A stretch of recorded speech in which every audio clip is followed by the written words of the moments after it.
तो हाँ जी, की हाल चाल। वापस एक नई वीडियो में आपका स्वागत करता हूँ, है ना। तो चलिए, आज का मोटिवेशन क्या है। आज का मोटिवेशन देखिए, आप एक स्टूडेंट हो ना, तो अपने आप को मोटिवेट करने के लिए कुछ ना कुछ मोटिवेशन लाइनें पढ़ो यार, मजा आएगा। देखिए क्या है, साहस का अर्थ यह नहीं होता है कि आप डरते नहीं हैं। देखिए ध्यान से, बहुत मजा आएगा, बहुत मजा आएगा, दिल गार्डन गार्डन हो जाएगा। साहस का अर्थ यह नहीं होता है कि आप डरते हैं। साहस का अर्थ यह होता है कि आप डर की वजह से रुकते नहीं हैं यार। इसका बात आई होप आप समझ गए होंगे, क्या यह लाइन बोलना चाह रहा है, आप समझते होंगे, है ना। क्या यह बात बोलना चाह रहा है, बेहतरीन बात है। साहस का अर्थ यह नहीं होता है कि आप डरते हैं। साहस का अर्थ यह होता है कि आप डर की वजह से रुकते नहीं हैं, अपने मंजिल को प्राप्त कर लेते हैं। चलिए, तो आज की इस वीडियो में बताऊंगा, देखिएगा आज की इस वीडियो में बताऊंगा रासायनिक शास्त्र, रासायनिक शास्त्र, है ना। रसायन शास्त्र का मोस्ट इम्पोर्टेंट प्रश्न है ना, मोस्ट इसमें बताने का 51 प्रश्न है ना। इसमें क्वेश्चन बाय 51 प्रश्न है ना। लेकिन देखिए, इस वीडियो से पक्का 5 अंक आएगा। कोई साल आप देख लो, पक्का 5 नंबर आएगा, क्योंकि इतना एक्स्ट्रा फैक्ट मैं बता ही चुका हूँ, कितना बहुत सारा एक्स्ट्रा फैक्ट बता चुका हूँ। एक से एक रंगीन रंगीन प्रश्न है, आप देखिएगा, है ना। मैं आशा करता हूँ आप ना 51 प्रश्न में 45 प्लस का जवाब देंगे। 45 प्लस का जवाब आप सही दोगे। नहीं विश्वास है, अरे विश्वास कीजिएगा तब ना होगा। कोशिश तो कीजिए करने का। चलिए बताना स्टार्ट करते हैं। देखिए बहुत इजी प्रश्न। चलिए आइए, पहला प्रश्न है ना। देखिए वीडियो जरा लंबा हो जाएगा ना समझाने के चक्कर में, तो नहीं, मतलब देख लीजिएगा आराम से, है ना। देखिए पहला प्रश्न क्या बोल रहा है, नाइट्रोजन डाइऑक्साइड, है ना। नाइट्रोजन डाइऑक्साइड के धुएं का रंग कैसा होता है ना। लाल होता है, नहीं होगा, पीला नहीं होगा, हरा नहीं होगा, क्या होगा, भूरा होगा। देखिएगा, नाइट्रोजन डाइऑक्साइड के धुएं का रंग कैसा होता है, भूरा होता है ना। तो याद रखिएगा। पहला प्रश्न का आंसर हो गया। देखिए चीनी का सूत्र कौन नहीं जाना था जी, ये बहुत बेसिक सूत्र है, कई बार पूछा गया है ना। चीनी का रासायनिक सूत्र क्या होगा, C12H12O11, C12H12O11, है ना। यहाँ पे ग्लूकोज का C6H12O6, C6H12O6, 12 यार, 12, है ना। उसके बाद मैं बताऊंगा मार्स गैस या मीथेन गैस, CH4 या फायरडैम गैस। उसके बाद मैं पूछूंगा, है ना, फिर पूछूंगा एसिटिक अम्ल का सूत्र है, एसिटिक अम्ल CH3COOH। उसके बाद मैं पूछूंगा अम्ल एक और है यहाँ पे, H2SO4 का सूत्र क्या होता है ना। अम्लों का राजा किसे कहा जाता है, अम्लों का राजा कहा जाता है एसिटिक अम्ल को, है ना। हमारे अमाशय में कौन सा अम्ल होता है जी, है ना, कौन सा अम्ल मौजूद होता है जिसके वजह से खाना पचता है, HCl, हाइड्रोक्लोरिक अम्ल, है ना। तो चलिए अगला प्रश्न में, है ना। देखिए सल्फ्यूरिक अम्ल का रासायनिक सूत्र क्या होता है। देखिए अभी मैंने बताया था ना, क्या होता है, C2SO4 होता है, C2SO4 होता है, याद रखिएगा, है ना। देखिए ये प्रश्न बहुत ही ज़्यादा महत्वपूर्ण है, बता रहा है ना। निम्न में से कौन सी ऑक्सीजन की प्रक्रिया नहीं आता है, दहन है जी, शोषण है जी, भोजन का पचना है जी, है ना, लेकिन अपक्षेपण नहीं है। इसका राइट आंसर नहीं पूछा है ना, तो ये होगा अपक्षेपण होगा, है ना। ऑप्शन नंबर 4 का डी हो जाएगा। अगला आइएगा, बोला है ना समीकरण 2H2O, क्या है, 2H2 प्लस O2, क्या बना दिए, 2H2O, क्या बना दिए, संयोग हो रहा है, क्या देख रहे हैं। इसको इधर जो अभी क्रिया में भाग ली उसको क्या बोलेंगे, अपकारक बोलेंगे। हाइड्रोजन लिया, ऑक्सीजन लिया, इसको बोलेंगे अपकारक बोलेंगे, है ना। और जो बनता है हमको बना दो, क्या बना, जल बन गया, उसको क्या बोलेंगे, उत्पाद बोलेंगे, क्या बोलेंगे, उत्पाद बोलेंगे। तो देखिए संयोग हुआ ना, संयोजन अभिक्रिया, है ना। अगर नहीं होता, अलग अलग होता, तो वियोजन अभिक्रिया। अगर दोनों हो जाता तो रेडॉक्स अभिक्रिया, है ना। याद रखिएगा, सारा प्रश्न मिलेगा, है ना। बिलीव कीजिए, पूरा वीडियो देखिए, आपको मजा आ जाएगा, पूरा मजा आएगा। रासायनिक अभिक्रिया के दौरान किसी पदार्थ में ऑक्सीजन का योग होता है, क्या कहलाता है। रासायनिक अभिक्रिया के दौरान किसी पदार्थ में ऑक्सीजन का योग होता है, क्या कहलाता है, उपचयन, है ना। योग होगा तो उपचयन होगा, और ह्रास होगा तो अपचयन होगा। बोलेगा ना, उपचयन अभिक्रिया के द्वारा होता है ना।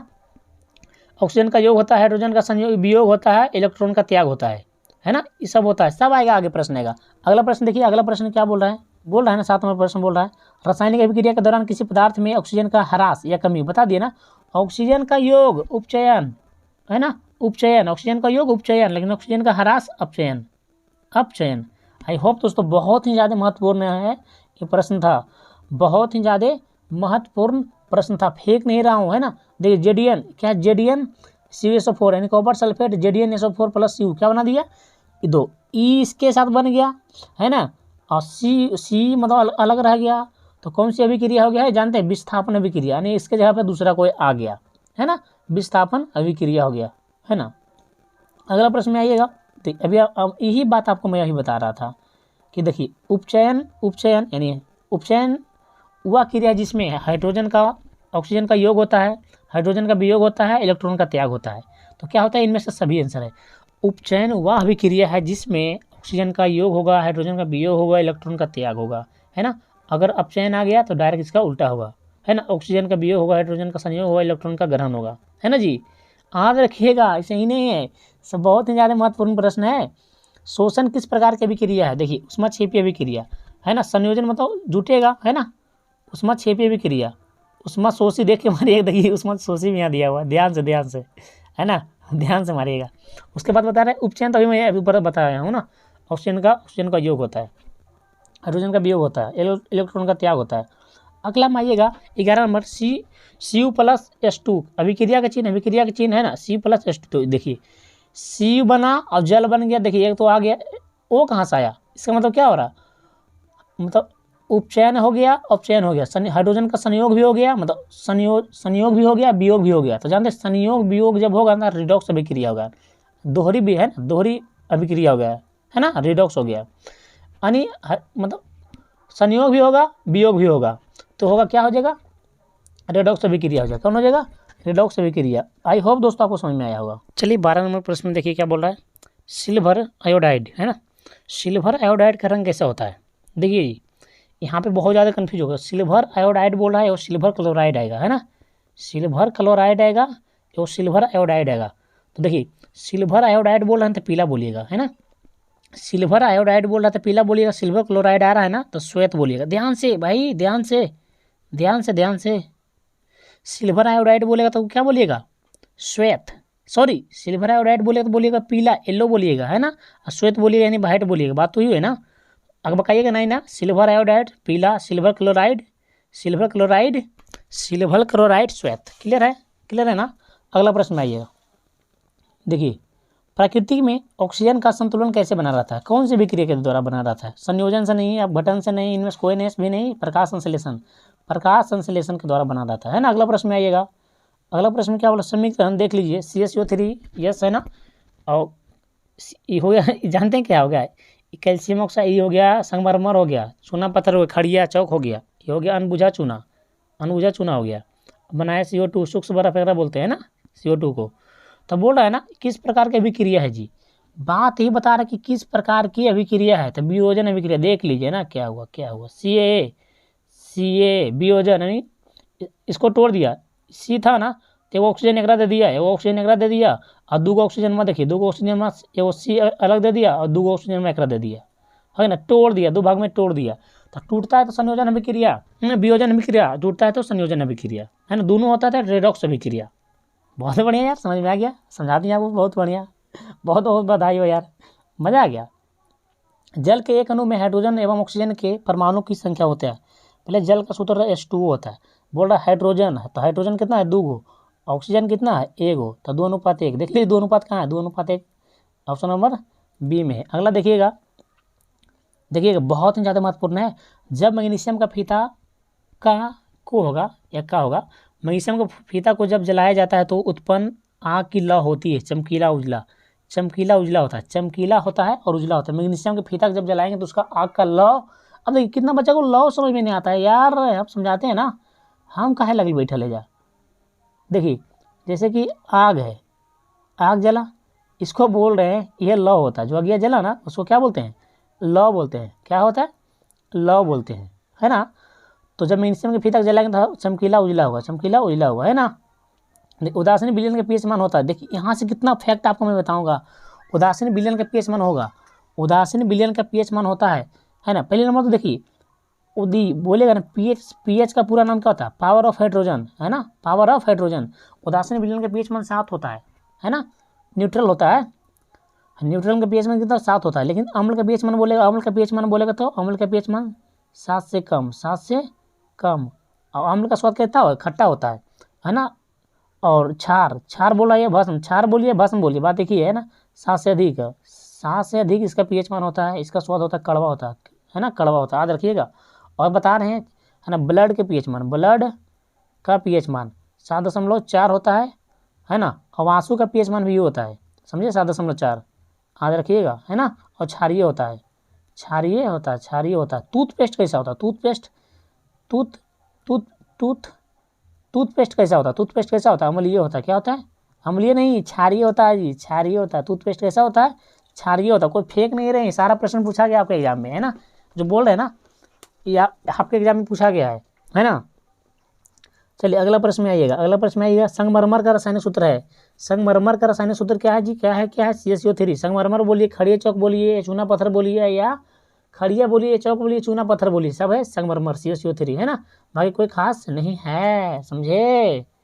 अगला प्रश्न में आइए, बेकिंग पाउडर, बेकिंग पाउडर बोलिए या खाने वाला सोडा बोलिए। बात देखिए, इधर ये संगमरमर का हो गया, है ना, ये हो गया, जानते हैं बेकिंग पाउडर ये हो गया। Sodium bicarbonate, sodium bicarbonate, sodium bicarbonate नहीं तो सोडियम हाइड्रोजन कार्बोनेट, इसका दो नाम है पूछेगा, है ना, इसका दो उपयोग पूछेगा। तो बोलिएगा बोलेगा पूड़ी बनाने में, पकवान बनाने में 2 नंबर में पूछता है जी। बोलेगा सोडियम हाइड्रोजन, बोलेगा सोडियम हाइड्रोजन कार्बोनेट का सूत्र लिखिए। एक नाम है सोडियम बाइकार्बोनेट नहीं तो सोडियम हाइड्रोजन कार्बोनेट, है ना, बताइए, पूछिए। देखिए यहाँ पे क्या होना चाहिए, यहाँ पे इंटू 10H2O होना चाहिए, 10H2O होना चाहिए, 10H2O। तो क्या होगा, सोडियम होगा, धोवन सोडा हो जाता है ना। ये हो गया बेकिंग सोडा का, हो गया NaCO3, NaCO3। अगला प्रश्न आइएगा, क्या फास्ट चले, फास्ट चले, देखिए प्रश्न आ गया ना, हमने बताया था ना, सिल्वर क्लोराइड का रंग होता है श्वेत होता है, लेकिन सिल्वर आयोडाइड पूछेगा तो पीला होगा, सिल्वर आयोडाइड पूछेगा तो पीला होगा, सिल्वर क्लोराइड पूछेगा तो श्वेत होगा। सारा प्रश्न मैं आपको बताया हो ना। देखिए निम्नलिखित में पीएच मान, क्या बोला है, निम्नलिखित में पीएच का कौन सा मान क्षारक विलयन का दर्शाता है। तो 7 से अधिक रहेगा, अंदर अम्ल है, सबसे ज़्यादा अम्ल ही है, जितना छोटा रहेगा सबसे ज़्यादा वो रहेगा। उसके बाद ये तो न्यूट्रल हो गया, लेकिन क्या बोला, क्षार, तो क्षार 7 से अधिक होता है ना, तो 4 क्या हो गया, 23 हो गया, मतलब क्या 13 हो गया, है ना। देखिए पीएच स्केल का खोज किसने किया था, सोरेनसन ने। किसने किया था, सोरेनसन ने। सोरेनसन नामक वैज्ञानिक था, है ना, 1909 ईस्वी में किया था, 1909 ईस्वी में किया था। और पीएच स्केल कहाँ से होता है, 0 से लेकर 14 तक होता है, 0 से लेकर 14 तक होता है। ये स्केलबाजी नहीं बढ़ाता है, स्केलबा 0 से लेकर 14 तक होता है। देखिए कितना फैक्ट में बताए हैं यार, मजा आ गया। जल का पीएच मान होता है, बताइए जल का पीएच मान कितना होता है, जल का, ये तो दिख भी नहीं रहा है।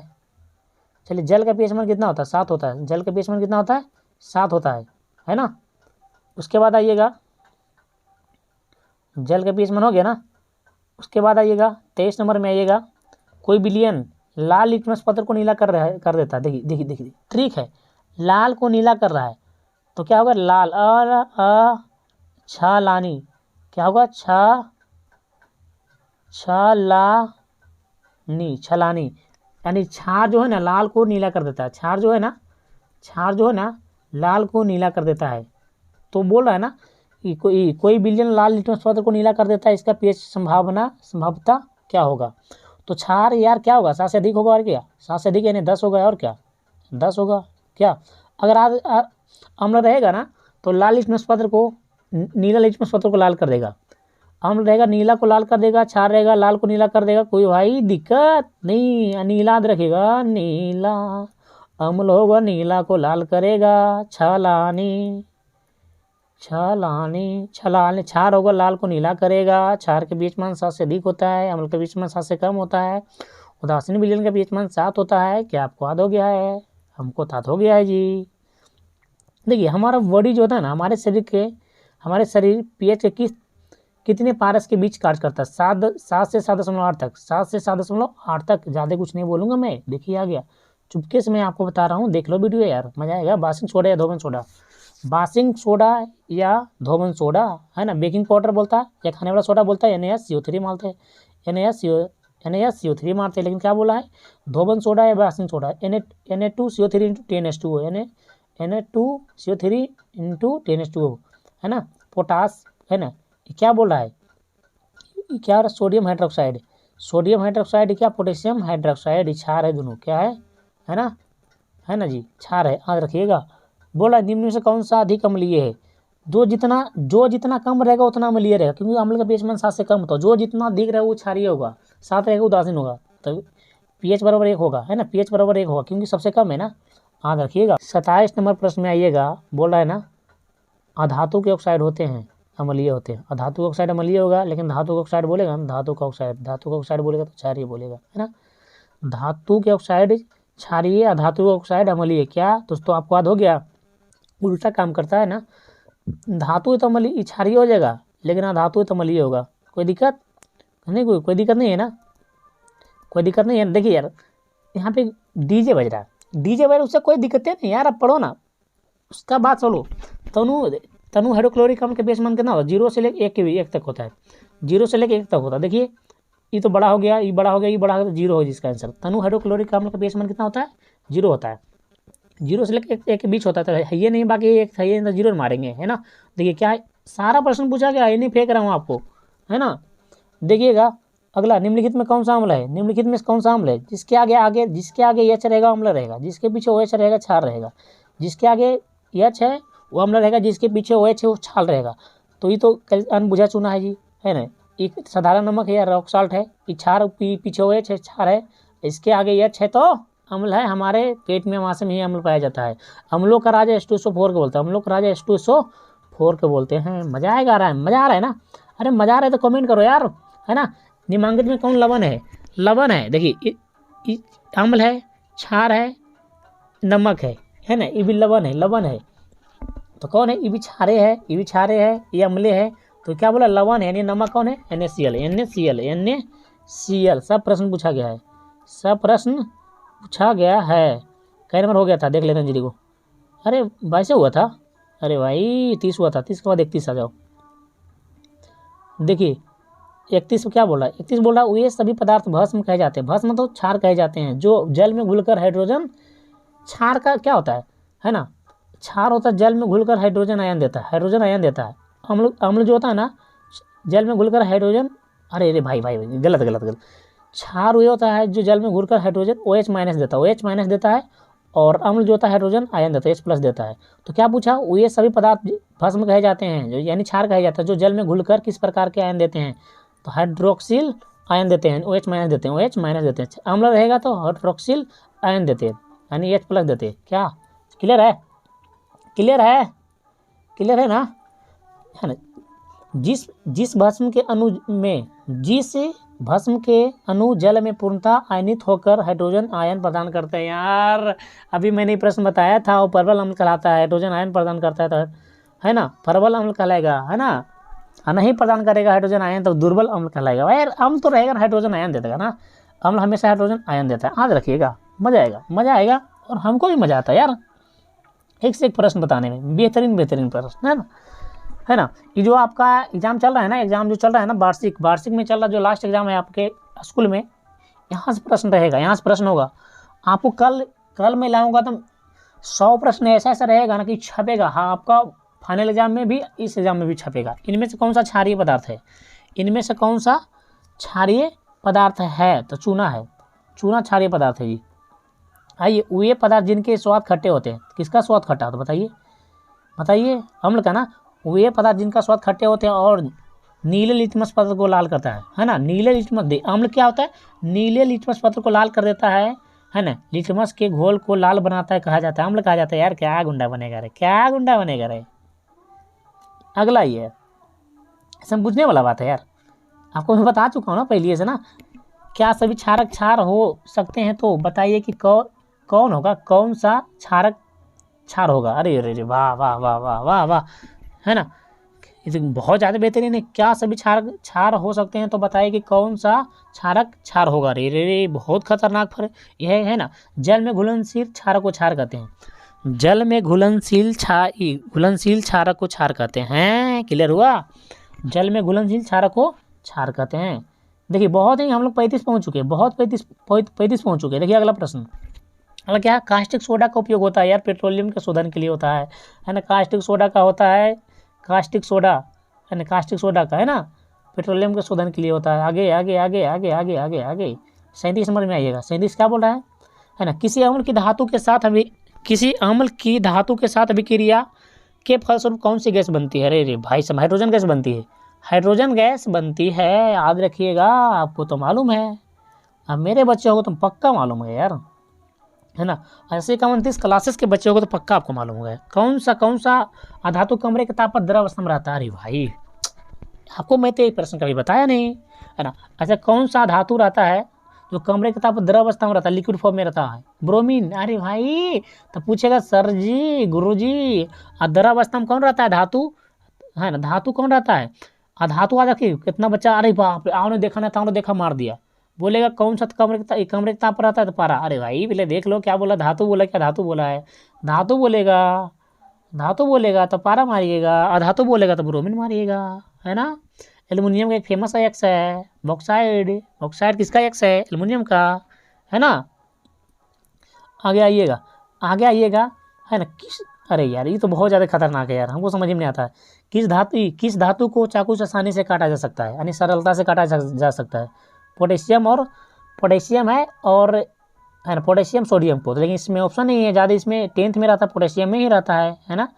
इसको जानते हैं चाकू से आसानी से काटते हैं, समझे। और महत्तम कक्ष में एक है, बोलेगा सोडियम का संयोजकता कितना है, सोडियम का वैलेंसी कितना है, संयोजकता कितना है जी, संयोजकता कितना है, तो 1 बोलिएगा, है ना। संयोजकता 1 2 3 रहे ना, 4 रहे ना, तो संयोजकता वही हो जाएगा, समझे। अब 5 6 7 रहे ना, तो 8 में से जो महत्तम कक्ष वाला रहेगा ना उसको हम घटा देंगे, संयोजकता निकल जाएगा। जैसे कि समझिए क्लोरीन लेते हैं, Cl17 लेते हैं, तो क्या होगा, 2 होगा, 8 होगा, तो 10 और 7, इसका क्या आएगा, संयोजकता 7 नहीं होगा, 8 में से घटाएंगे 7 बराबर 1 निकलेगा। क्या क्लियर हुआ, अभी टॉपिक क्लियर हो गया ना। इसको मिट्टी को तेल में, किरोसिन के तेल या मिट्टी के तेल में डुबा के रखते हैं, किरोसिन तेल वगैरह बोलते हैं, मिट्टी के तेल को बोलते हैं, है ना। किरोसिन क्या बोला जाए, अगला प्रश्न आ गया ना 40 नंबर। किरोसिन में डुबा कर किस धातु को रखा जाता है ना, मैग्नीशियम, क्या है रे, नहीं सॉरी क्या है, सोडियम को याद रखिएगा, सोडियम को, है ना। पीतल है, क्या है पहले देख लीजिए, है ना, पीतल है यार, क्या है, मिश्र धातु है, लेकिन किसका मिश्रण है, पीतल एक मिश्र धातु किसका है, पिताजी, बोलिएगा ना, पिताजी मुझे 10 रुपये चाहिए, पिताजी मुझे 10 रुपया चाहिए, तो क्या बोलिएगा, पिताजी मुझे 10 रुपया दीजिए ना, काम है मेला देखेंगे। पी से पीतल, ता से तांबा, जी से जिंक, आद हुआ, है ना। पीतल किसका मिश्र धातु है, तांबा प्लस जिंक का, है ना। चलिए बहुत बढ़िया है जी। अरे गाना वाना बज रहा है यार, क्या हो, कोई फंक्शन हो, कोई दिक्कत नहीं, उससे हम लोग पढ़ेंगे, मेरा वॉइस तो क्लियर आपको जाता होगा। बाहरी वाला जो बैकग्राउंड में आवाज़ कर रहा है उसके ऊपर आप ध्यान कतई नहीं दीजिएगा।